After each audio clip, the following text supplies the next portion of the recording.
তো এখন বলছি অন্তর্বর্তী সরকারের কথা আমি জানি না, ইউনূস সাহেব গেলে কি হবে সে দায়িত্ব নিতে পারবে না। ইউনূস সাহেব খুবই বুদ্ধিমান লোক, এইটুকু বলতে পারি। মানে নোবেল পুরস্কার পাওয়াটা তার একমাত্র বুদ্ধি নয়, আরো বুদ্ধি আছে। উনি তো নিজে বলেছেন যে চট্টগ্রাম বিশ্ববিদ্যালয় থেকে তিনি তার গ্রামের ব্যাংকের সূত্রপাত করেছেন। আপনাদের চট্টগ্রামের লোক, তো তার সম্পর্কে এখানে কোনো সমালোচনা করা যাবে না। তবে আমি বলি কি, মানুষকে তার পূর্ণ অবসর দিতে হবে। অর্থাৎ উনি যখন দৌড়াচ্ছেন, মানে দৌড় শেষ হয় নাই। সমালোচনা করার সময় বোধহয় আমি মনে করি এখন করলে প্রিমেচিউর হবে। অর্থাৎ আমি না জেনে সমালোচনা করতে চাই না, তবে আমি মনে করি যে এই অবস্থায় আর কোনো পথ ছিল না। তার চেয়ে বেশি গ্রহণযোগ্য দ্বিতীয় ব্যক্তি দেশ তো খুঁজে পায়নি অন্তর্বর্তী সরকারের দায়িত্ব নেওয়ার জন্য।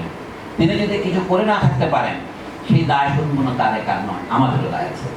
এই যে বলি যে বিচ্ছিন্নতার যে দায় আছে, যে ভাই যদি জিজ্ঞাসা করলেন যে আমি কোনো দায় অনুভব করি কিনা, আমি তো অবশ্যই করি। আমি হলাম ছাত্র, ছাত্র হিসেবে আমার শিক্ষক যদি ভুল করে আমি তো দায় মনে করি। ছাত্রদের দায়িত্ব শিক্ষকদের ভুল মাঝে মাঝে দেখিয়ে দেওয়া।